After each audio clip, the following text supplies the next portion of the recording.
Good morning, brilliant people. It's another beautiful Monday to all of us. Welcome to another golden conversation here on Chubber Talks. Ayan.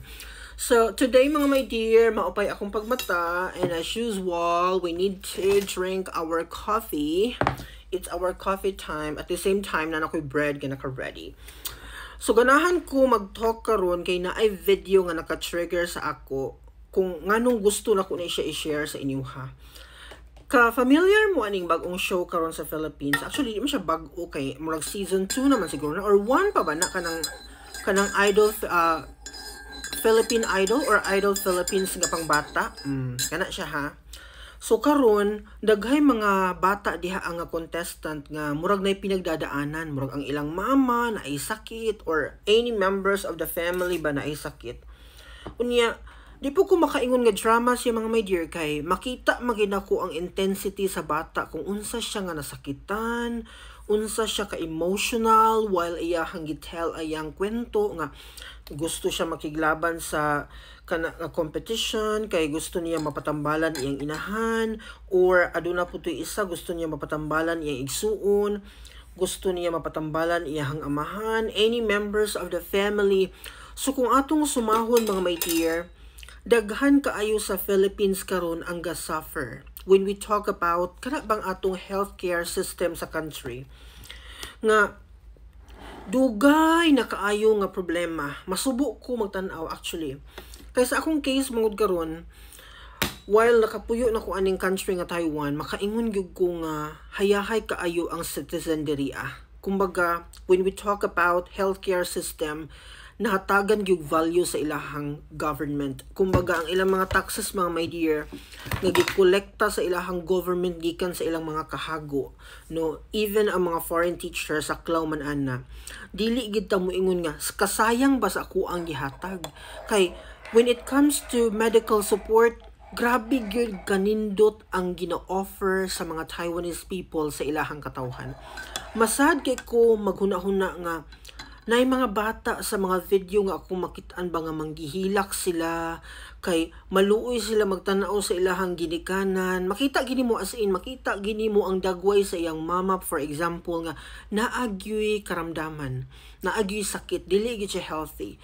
Pero mao lagi nay reality sa Philippines nga gustuhon man nato nga moadtog hospital para magpa-check up, dili pud ta ka dili po ta ka-assure nga pag adto na to dito mahatagan tag maayong treatment, matambalan ta. Kay when we talk about okay naa lagi mo nga na sir naa may mga hospitals nga walay bayad kay public man siya, owned by government, murag ana kibali ang kaso. Okay, tinuod, correct. However, dear, kung nakaadto na ka, moingon pug kag kung dili ka mo, kung himatyo na ka, goodbye Philippines gyud ka tungod sa kadaghan kay nga paabot, grabe kadaghan kay wala pay mga unsa diha wala pa na atiman. Samot saring problema actually, no? Unya sa mga syudad nga dili kaayo dako, wala po'y mga eksperto, no? For example sa amo ang city, pag mag-ingon ani na ang sitwasyon, dadung sala i-refer sa laing lugar. Nganong i-refer pa man mo ni di ko sabot gyud. Nganong i-refer pa man? It's already 2025.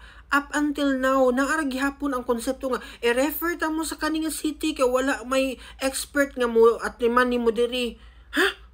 Naunsa day mo? O kasabot gyud sa Philippines og giunsa ninyo pagplating na inyo mga doctor, kadaghan makaayong mga medical kanang practitioners nga maubihi na pinaka-highlight karon nga kurso sa Philippines, no? Maulagi kay ang inyong treatment sa mga doctors and nurses wala man kaayo mamao, so ang ilahang ginabuhat karon manglupad sila sa other country didto nila i-offer ang ilang mga services.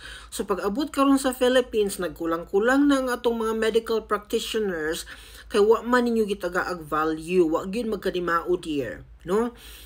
How I wish one day mag-benchmark mo sa Taiwan kung giunsa nila ilahang kanang national health insurance diri nga ang ilang healthcare system the best gid kaayo nga kanang bisag pobre ka or dato equal gid ang treatment kay ngano man there's a card na may card nga universal card nga imo rang gamiton ila ra tong i-swipe every time nga naa kay himuon nga mga transaction sa hospitals or sa clinics nga naa diha sa imuhang lugar, no?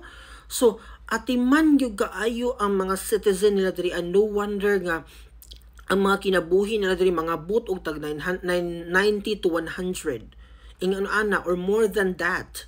Kay ang ilaha pang healthcare system diri na manage gyud nilag maayo. Kana bitong idea mga my dear nga bisag pobre ka dili ka maulaw mo sulod sa clinic or sa hospital, kay ang treatment nila sa imuha parehas ra gyud. Foreign people ang imuhang sininaan ingon ana, there's no discrimination gyud. Kay lagi universal man ilang healthcare system nga gina-offer sa tanang citizen nga pwede ana.